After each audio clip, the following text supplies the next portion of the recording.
Good morning. Welcome.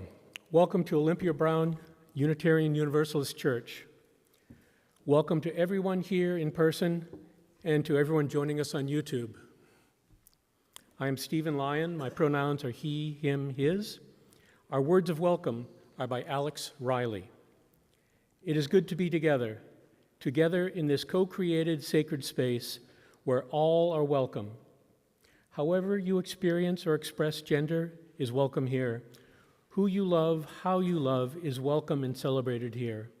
Where you are from and where you are in your journey is welcome here. Whether you come full of joy or whether your heart is heavy, you are welcome here. You are part of a beloved community that is sacred because each of us is sacred. Each of us is held always in a larger love. It is good to be together. We begin our time together this morning with sacred ritual, the lighting of our chalice, the symbol of our Unitarian Universalist faith. Lighting the chalice this morning is Cody.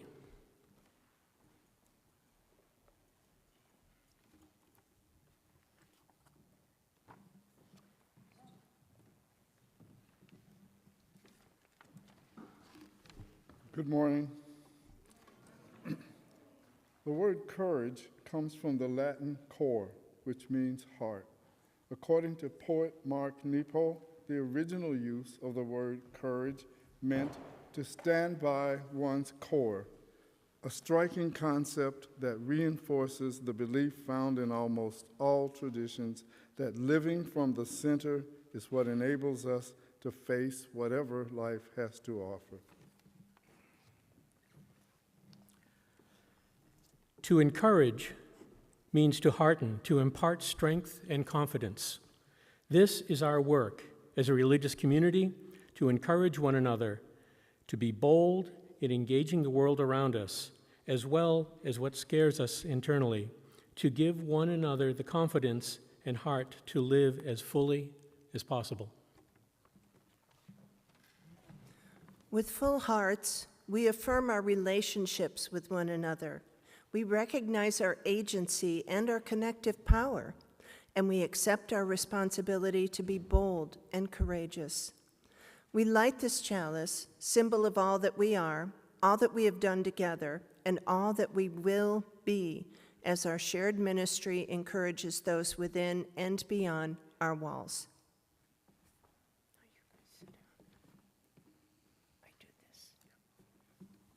Please rise as you are able or willing to join us in the opening hymn, Love Will Guide Us. It's number 131 in the gray hymnal.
And now it's time for the message for all ages, so if all the children and those young at heart can come on forward.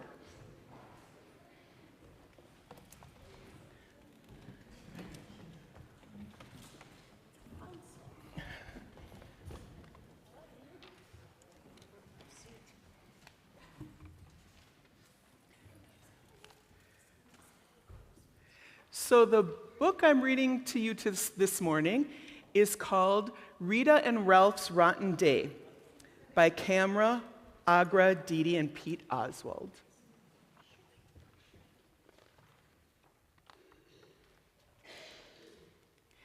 In two little houses on two little hills lived two best friends. Every morning, Rita and Ralph would open their doors, step outside, close their doors, and run down the hill and up the hill, and down the hill and up the hill. They'd meet under the apple tree and high five, pinky shake, do a cha-cha-cha, play zombie tag, and make daisy chains. Then one day, they played a new game, sticks and stones. "Ow!" yelled Rita. Uh-oh, Ralph froze. This was bad, really bad. So they ran away. Down the hill and up the hill, and down the hill and up the hill. They opened their doors, raced inside, and closed their doors.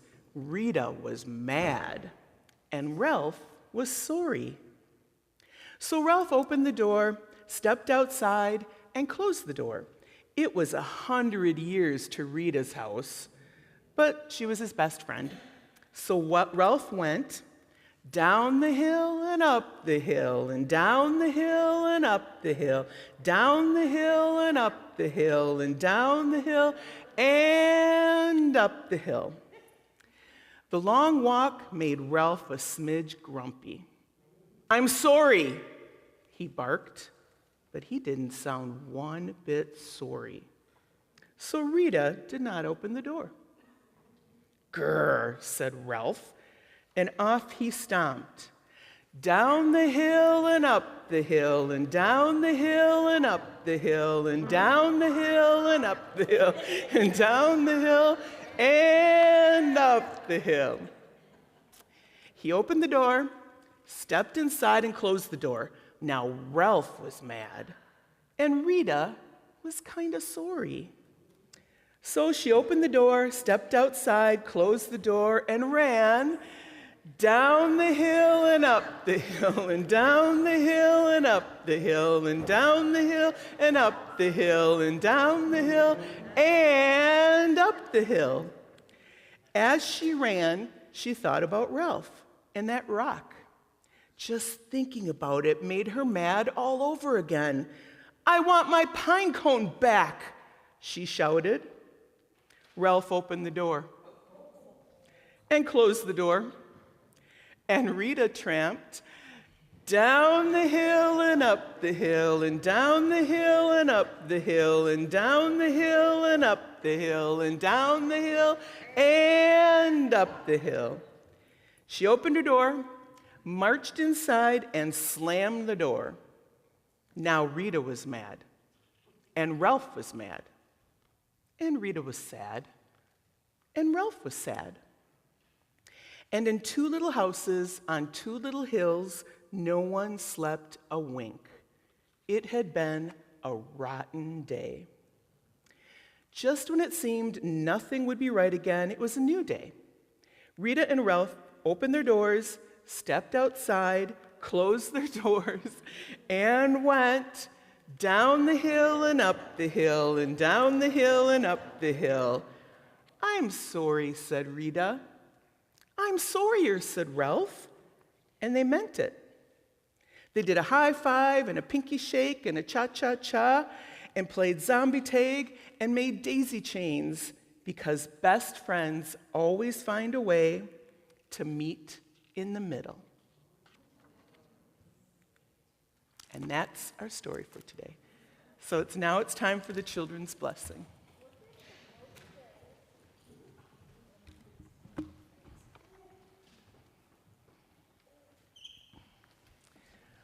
We are blessed. We are blessed by being. We are blessed by being here. We are blessed by being here together.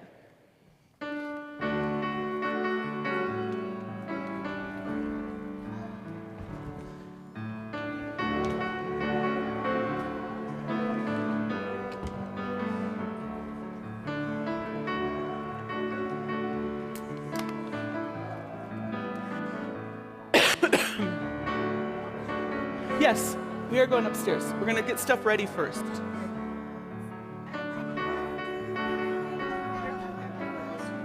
We go to the kids. Yeah.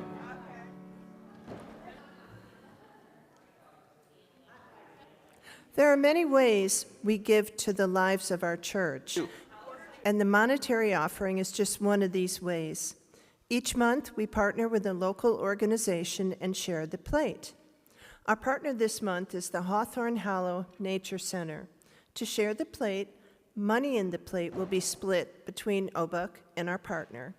Checks can be written to OBUUC with offertory outreach on the memo line, or you can go to our website to contribute online.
Thank you, Alejandro. It's beautiful. Part of being a community is sharing our joys and sorrows with one another. We draw strength from celebrating the joys in each other's lives and lending support, comfort, and care when we experience one of life's many sorrows. We offer you two different ways to express joys and sorrows that may be on your hearts this morning, spoken and unspoken. If you would like to share a spoken joy or sorrow, I ask that you come to the microphone first, or you may raise your hand and a microphone will be brought to you. Once the spoken joys and sorrows are finished, you may come forward and light a candle. Please remember that our service is being streamed online, So please make sure that any spoken joy or sorrow you may share is one you're comfortable sharing with a wider community than just inside these walls with us this morning.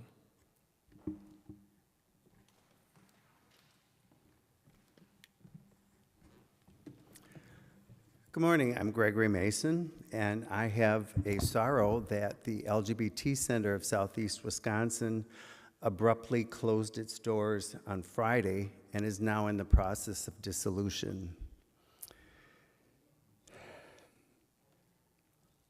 That organization has been a lifeline for many people, and I'm sorry that no plan for transition of how to serve those people came in place, and it was terrible for the employees at the center. They were given last-minute notice, and I'm hoping that we can absorb some of what they did here at OBUUC.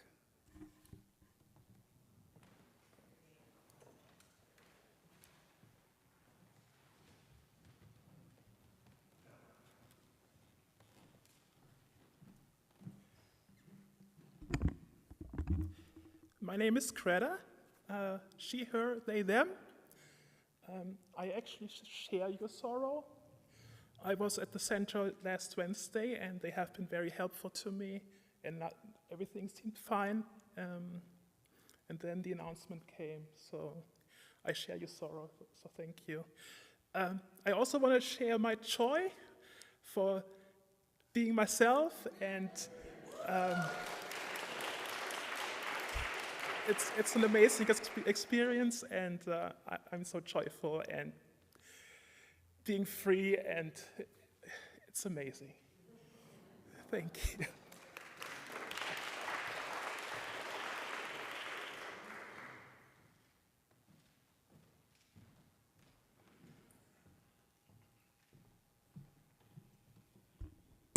I'm short.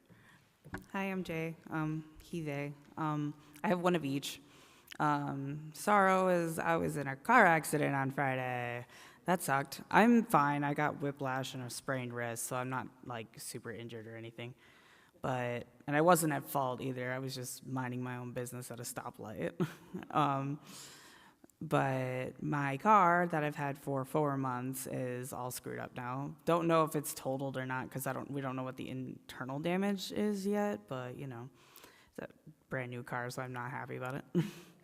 But a joy thing is I've talked to some people about working on my senior thesis all semester, and I had my presentations on Thursday, and that went really well. So it's over. Oh, yeah, and I'm graduating.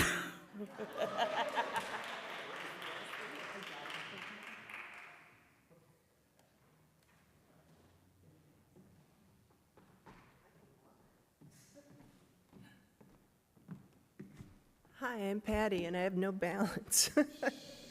A joy is that Joe and I are moving to the new home in 4 days, and we have had 4 different sets of people come and help us move all the small things and all the up and down basement things, and several people have brought us boxes, which has been so helpful. And my sorrow is for the center, for the LGBTQ center.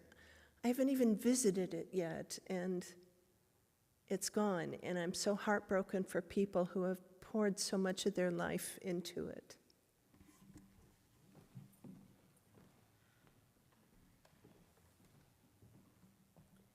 Ruth Bradford Johnson, she, hers. Of course, I was shocked when I read that on Facebook last night, so I agree, we have to see what all we can do. But my joy is for the musicians of this community. I cannot believe how blessed we are. We were here last night for the Music and More spring fling that happened, right, Fran? It was pretty darn good, wasn't it? Yeah. So, and then there's Alejandra, who we get every Sunday, and our own choir, and it just amazes me the talent and the dedication that we have in this community, and I thank you all.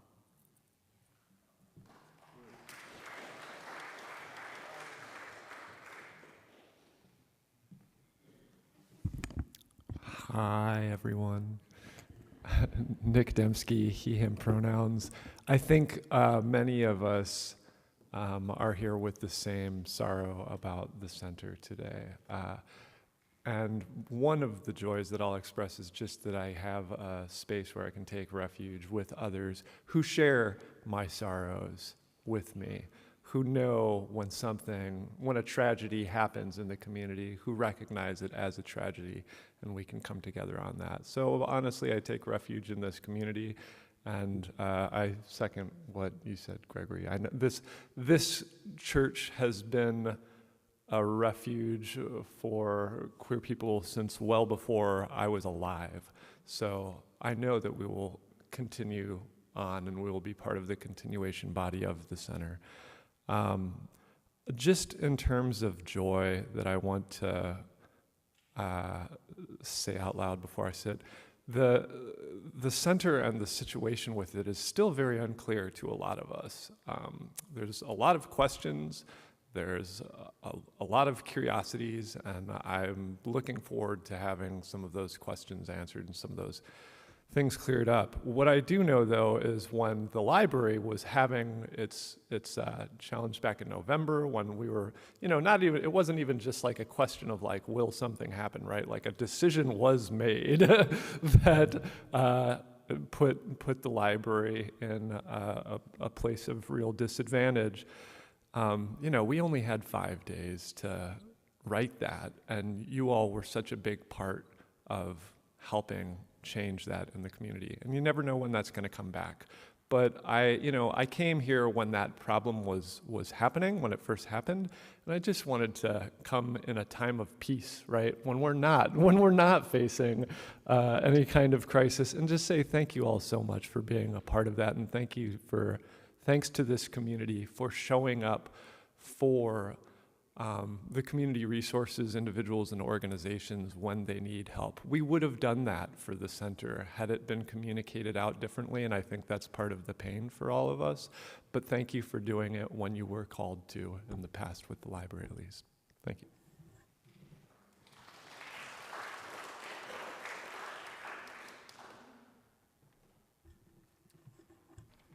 As you know, you never see me here, but I am here this morning to, thanks, Lisa, express my sorrow at the closing of the center with which I was associated for 15 years. But a larger reason for being here this morning is to express my joy at how much support this congregation gave, and not just money, to help the center stay afloat financially and to help the people who participate in the center understand that there is support and there is care beyond just the walls of the center that has now closed. There is some joy in knowing that we are all still here and can continue to play a role in helping to improve and support the lives of people terribly disadvantaged under this administration. So thank you.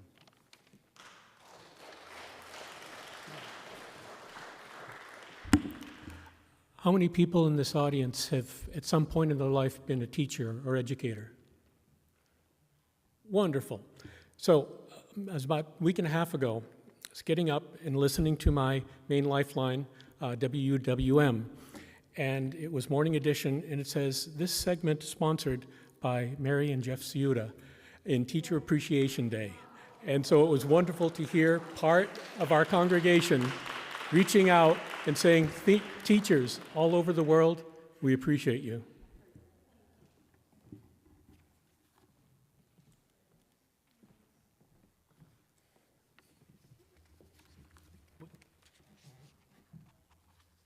Okay, and so for anyone else that has an unspoken joy or sorrow, you're welcome now to come and light a candle.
Please join us in singing There Is a Love.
When we led the service in March, we talked about the things that the Right Relations team can and cannot do.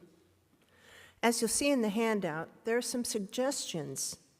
Oh, actually, the handout is not here. We have a handout that I can get to you all somehow that's called Calling In and Calling Out. Calling out is the responses that we make when the behavior in question is harmful. And with such responses, if it gets to that, it means probably the board will need to be involved. The calling in responses, though, these are kind of sentence starters. How can you respond within covenant, within a way of calling out the behavior, but calling in and holding on to the person? The ultimate goal is to do that, not isolate or banish or punish, but help to stay in covenant because we value one another. I'd like to elaborate a little on that by talking about some of the basic principles that we'll bring to the table if you call on us, the Right Relations team, to help you with a conflict. There are 7. Number 1, conversations are two-sided, not a debate. And to truly understand what the other is saying, you need to actively listen and validate or acknowledge their message before diving into your own message. Number 2, none of us are mind readers, and rather than assume someone's intent, ask or clarify. Number 3, your feelings are valid, so are the other person's. You cannot tell a person to stop feeling a certain way, but you can request that they act in such a way that they are in covenant. Number 4, there's nothing wrong with being angry. The problem comes with how you decide to communicate or act upon that anger. That is something that you do have control over, and we can help with that. Number 5, when you've made a mistake that causes harm, own it and try to fix it. Number 6, to truly be in covenant with one another, we must hold on to the goal of calling out the behavior, but calling in the person. And in number 7, in all future actions, we will deal with conflicts lovingly, respectfully, and in covenant. As Stephen would say, we are Switzerland.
What you are about to see, hopefully,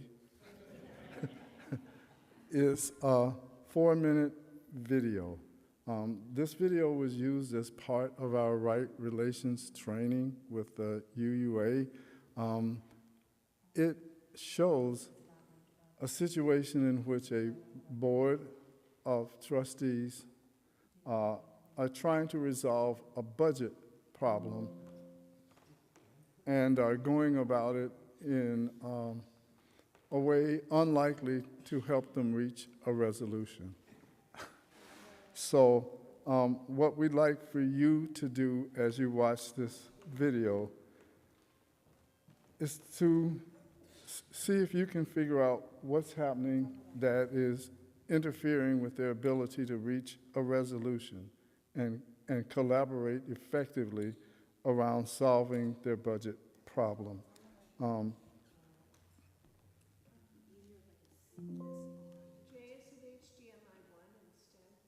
HDMI too. Sorry, the link was made just at the last moment, so I think we're dealing with a glitch. Are you seeing anything on the TV? No.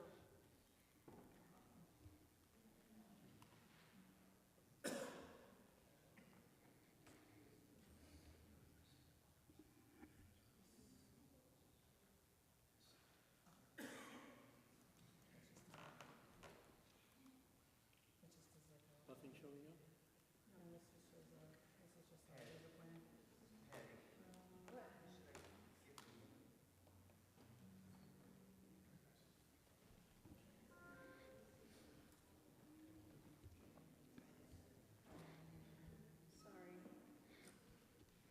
I could sing for you while we're waiting. Oh, lucky. Oh,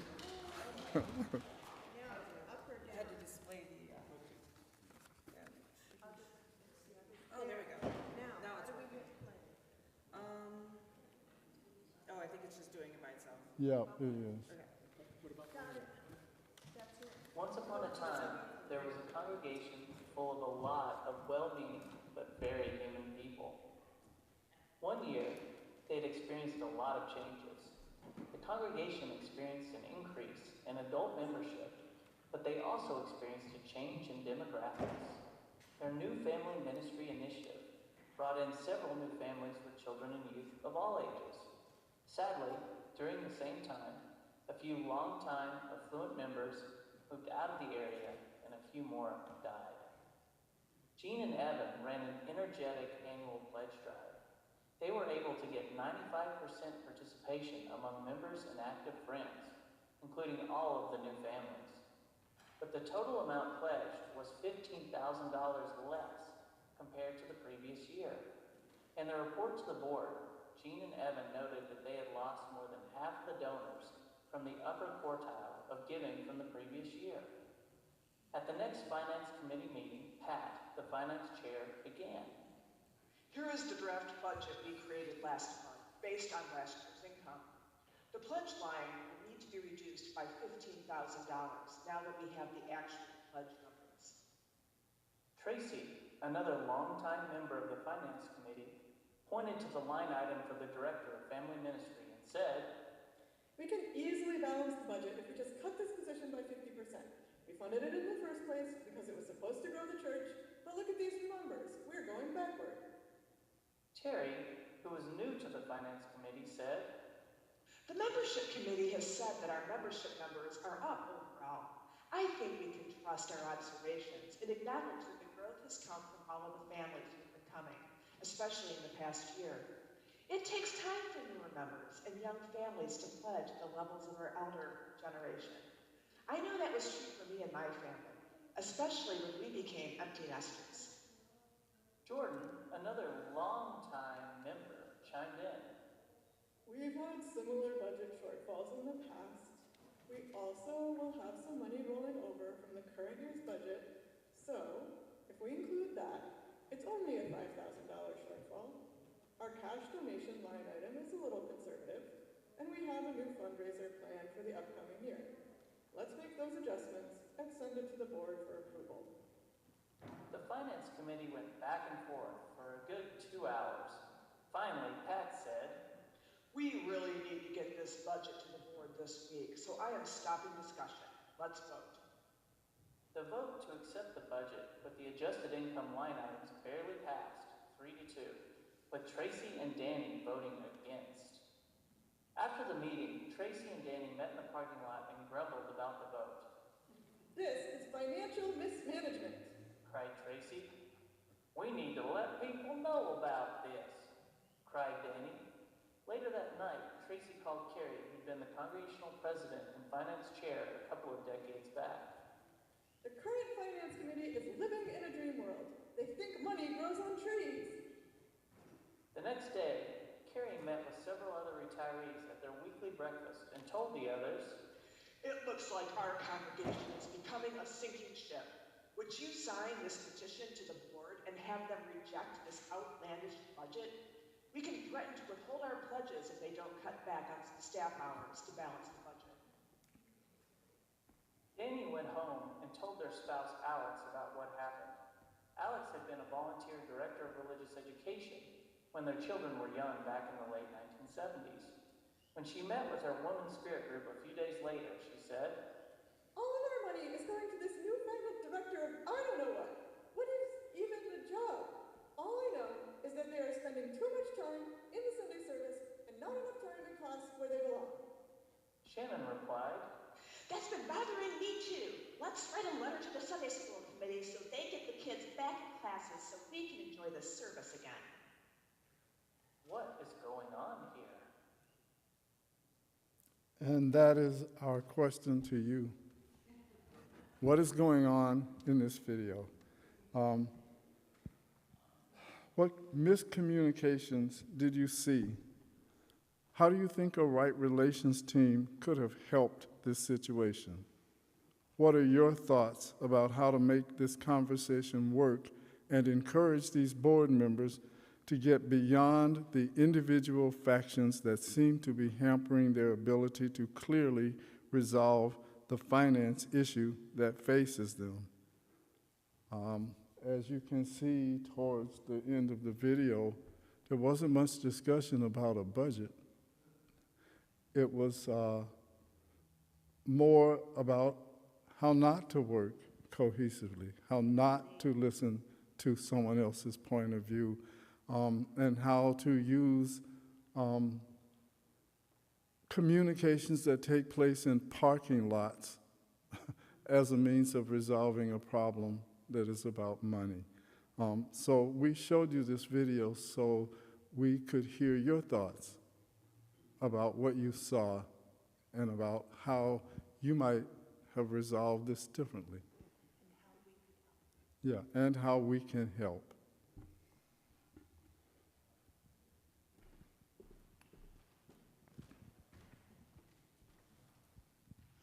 Hi, I'm Rachel Trilbaugh.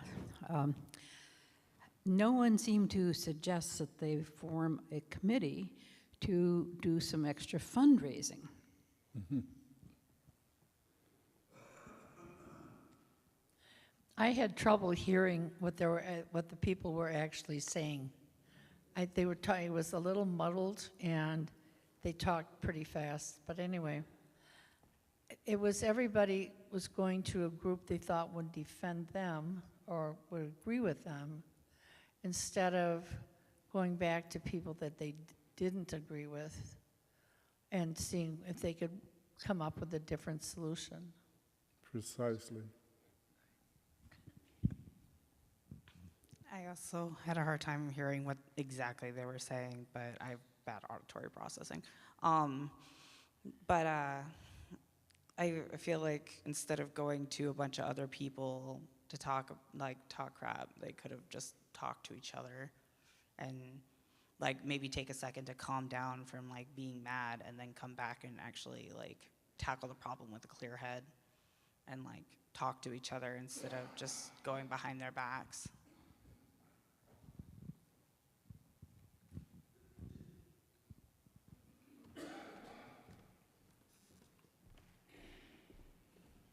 Hi, Maria Scott.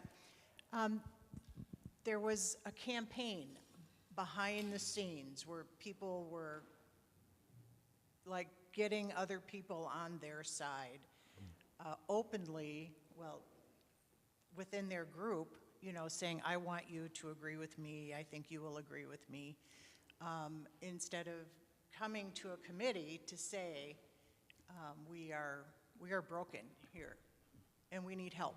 You know, asking for help, I think, is another issue that we don't think of even. Yeah. But the background, the backbiting was difficult.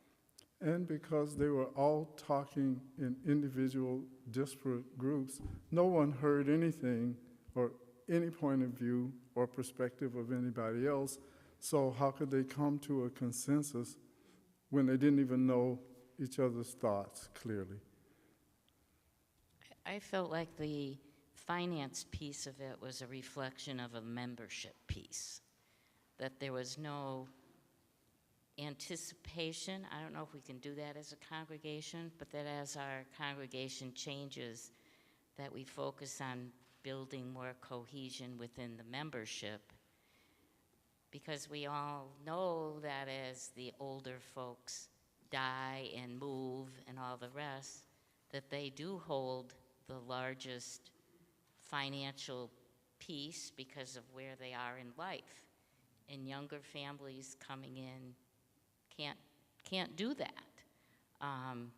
So to me, it was a membership piece that became reflected in the finance piece, and then we had the old guard, the young guard, the who you go back to and talk to support your point of view, all really bad stuff going on. Yeah.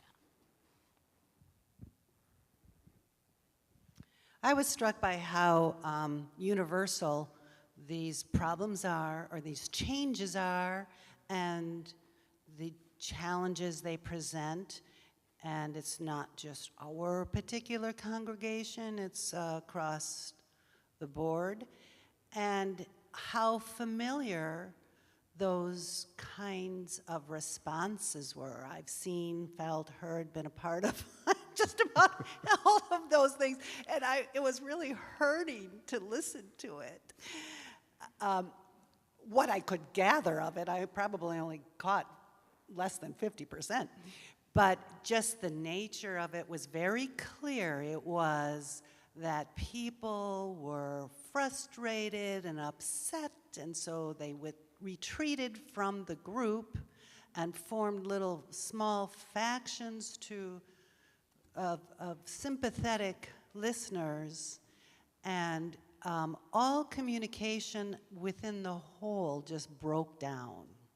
And so it seems that a different approach about communicating your frustrations or ideas needs to be in place so that the group can continue to talk together and arrive at some sort of solution together. No, together is the key word. That's Yeah. exactly what these folks weren't doing. Just listening to Lisa, there's a safety issue. If you're in a meeting and you have something to share and somebody just shuts you down, you're not safe. So you have to go outside the meeting to talk to somebody to say, am I right here? Am I wrong? So I'm using safety as the word. So that's, if you don't feel safe, if somebody isn't listening to you, I'm not gonna offer. Actually, I would push back a little bit, and then I would go somewhere else. Okay. Chris?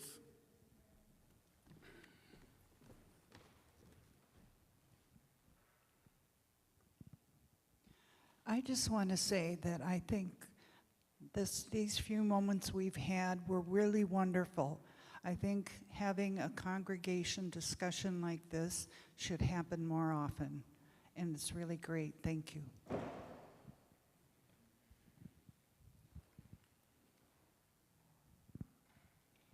I just wanted to share the thing that stood out to me is that one of our principles is the democratic process, and in this scenario, the voice of the majority was not honored.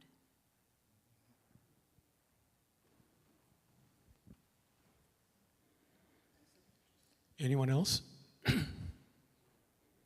Well, yeah.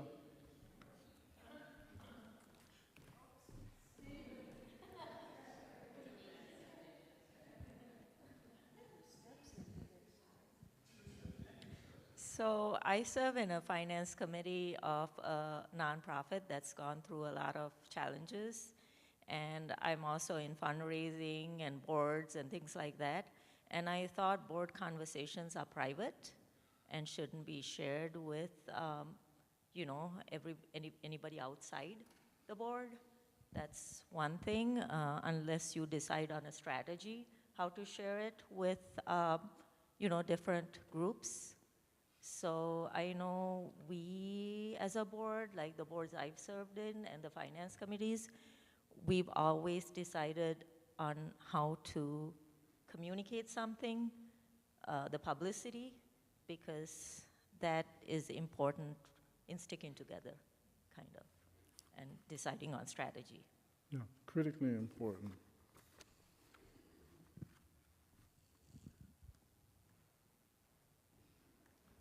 Yeah, I couldn't really hear a whole lot of what was going on in there, other than kind of similar with the democratic process. Was I just know within our own congregation many times that it felt like if something passed, there's always like very heated arguments on both sides, and the idea of like if you were on the losing side, okay, you have hard feelings or whatever. So maybe the process that we went along wasn't maybe the conflict resolution, whatever it was. Maybe we need to practice how to kind of administer to the people that are on both sides, so there's not these hard feelings. So it feels like, okay, we lost, and now I'm like, I want to like have this little secretive meeting, or I want to do certain things behind the scenes because I was on the wrong side, versus saying, hey, we made the decision, it was a democratic process, how can we move forward with this even though I'm not on the right, whatever, like my side didn't win, whatever it is. It seems like that's the problem, is like, it's like all or nothing kind of mentality. Like, so I didn't win, I'm going to take my ball and go home now.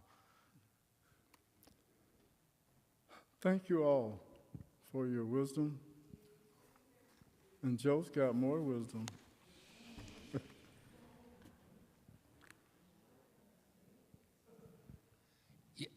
Joe Pura here. The key words, I think, as you said, was togetherness and the democratic process. And I think as a congregation, this democratic process business, I think we need to work more together. So it's not just 51 votes to 49, that it needs to be a little more agreeable to everybody. Decisions that we make, not just financial decisions, but others.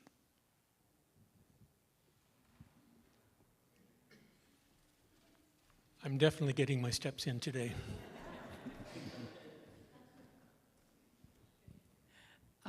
Wendy McKelvey. But I do think this church does a lot of that. My feeling, like making decisions about the other church, to me is dragged on quite a long time. But I realized that people really needed a lot of time to think about things. And I want to congratulate us for taking, I would feel there's plenty enough time to really try to deal with it, I just think we've done a pretty good job. It's not always perfect, but I don't think we should beat ourselves over the head.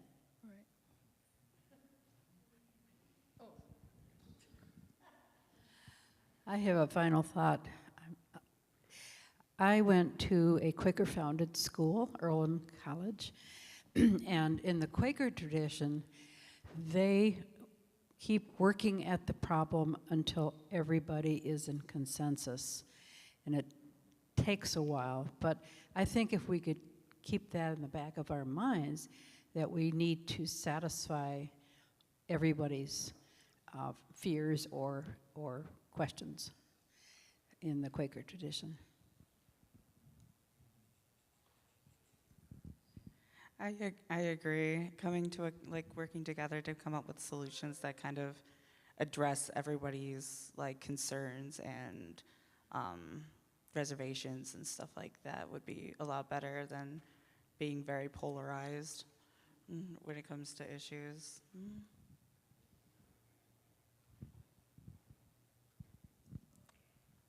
Polarization gets us nowhere. Collaboration gets us everywhere. Thank you all for the wisdom you shared in this discussion. Unlike the characters in this video, we have a tool to make things work. That tool is your Right Relations team, and a specific tool that Stephen is now going to share with you. Thanks. Good morning again. In the American Buddhist community, there's a saying that the Buddha solved his problem. He didn't solve yours, but he left a path. And so the idea is by following that path, you do come to a higher understanding. And so today what I'd like to talk about is the feeling wheel. Anyone that's had any interaction with someone that's a professional in the social sciences, be it sociology, psychology, know that they have spent a good part of their lives trying to get some kind of structure, qualitative or quantitative structure, on how people feel. And so today what I'd like to talk about is the feeling wheel.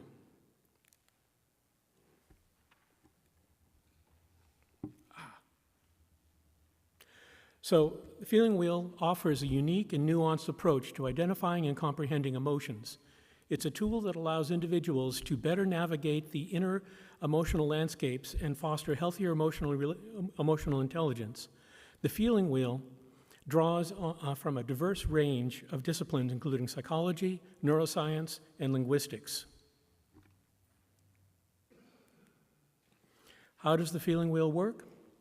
The feeling wheel organizes the different dimensions of feelings we may have into several categories and subcategories to help you pinpoint exactly how you're feeling, which can be helpful, especially if you're overwhelmed by your emotions or in a heated communication. So there are 3 levels to the healing wheel. We'll see this in a moment. But the primary emotions, the innermost circle of the wheel consists of broad primary emotions such as happiness, sadness, anger, and fear. These emotions serve the fundamental building blocks of our emotional experience. They provide a general sense of how we are feeling, acting as a starting point for further exploration. Secondary emotions, as we move outward, the wheel introduces secondary emotions that stem from the primary emotions. These emotions offer a more nuanced understanding of our feelings.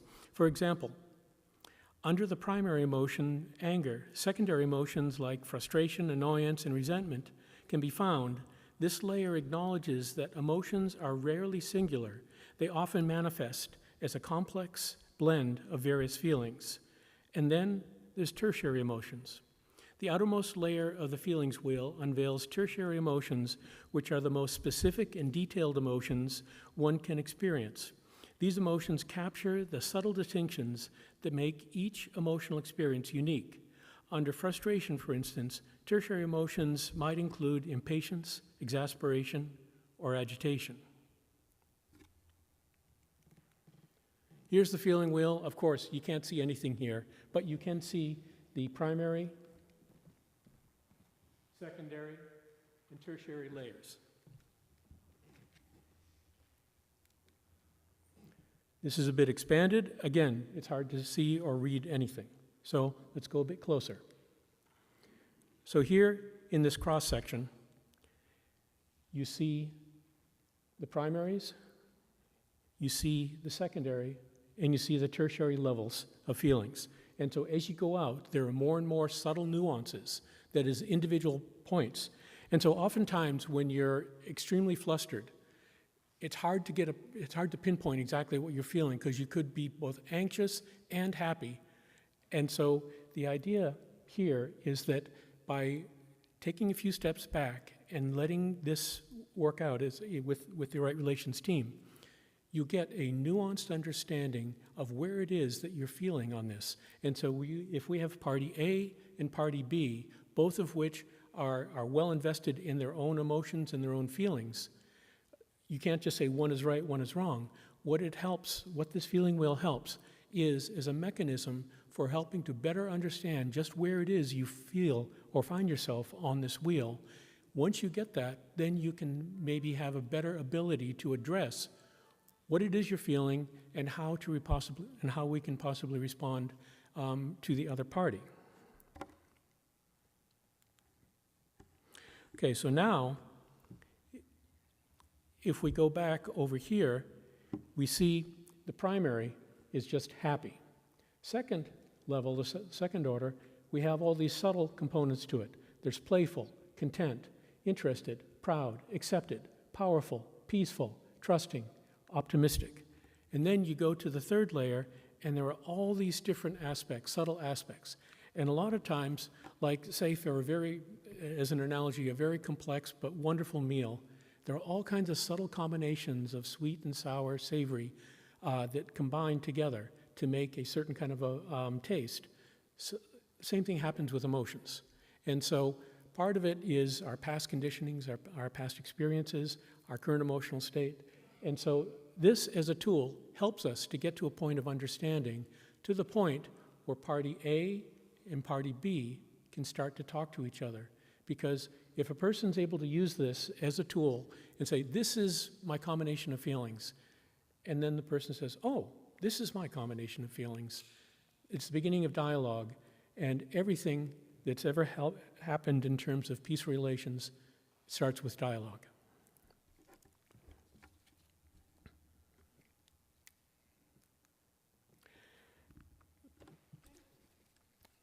Okay.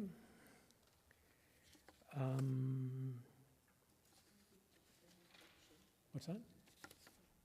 Yes, okay, because we've run a bit over time. And so,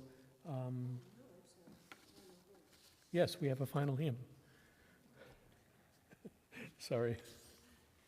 We had so much to do today. Yes.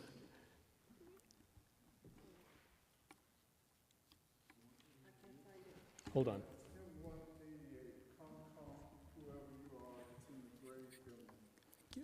188, come, come, whoever you are, taken from the poems or the words of Rumi, who is a poet and philosopher very dear to me. Many years ago, I got to visit Rumi's school and his burial place in Konya, Turkey, and got to see his students, present-day students, doing their whirling dervish dance. And seated 2 seats from me was a direct descendant of Rumi, who across 21 generations was able to track her lineage all the way back to Rumi. So, please enjoy.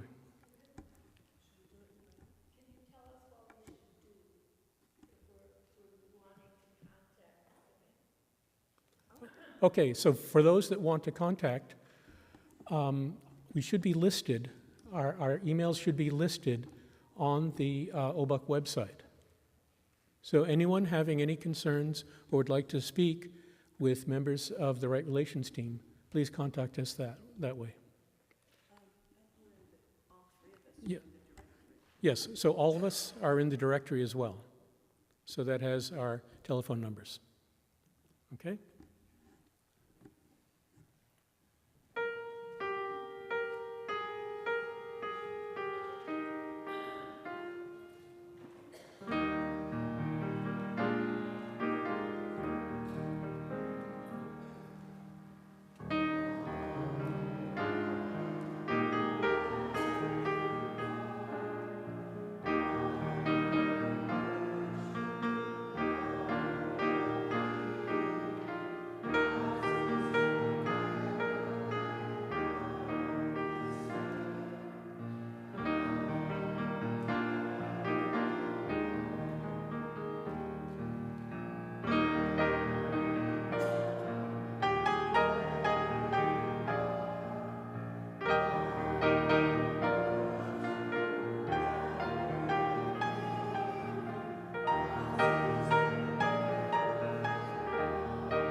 We are a community, a rare community based in compassion, tolerance, and forgiveness.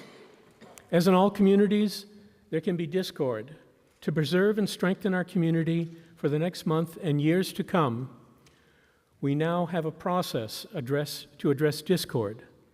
Please consider what we have discussed in this service. Hopefully, these lessons will become part of how this community steps into the future.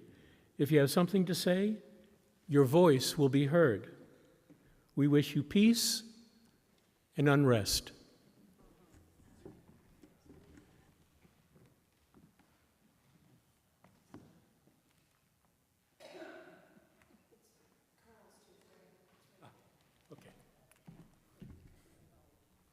Oh, no, you can do that.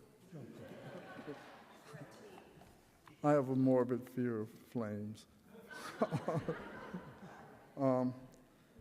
As we extinguish this chalice flame, may the warmth of its light remain within us, guiding our steps and our hearts.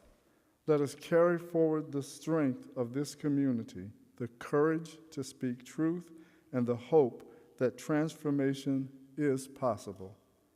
In each breath we take, may we remember that the work of love, justice, and healing is ours to continue, both here and beyond these walls. Go in peace with the light of this gathering to illuminate your way.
We do announcements after the service rather than at the beginning to give the children more time in religious education with Leanne. If you need to reference the monthly Unifier email, there is a link in each Sunday's email that will take you to it. We have hearing assist devices. We're going to try and remember and have them over there before the service starts, or if they're not there, they're in the back. So keep that in mind for next Sunday. The Racine Interfaith Coalition Sustaining Member Luncheon at Sacred Heart Church, Hobbin Hall, is on Thursday, May 22nd at 11 a.m.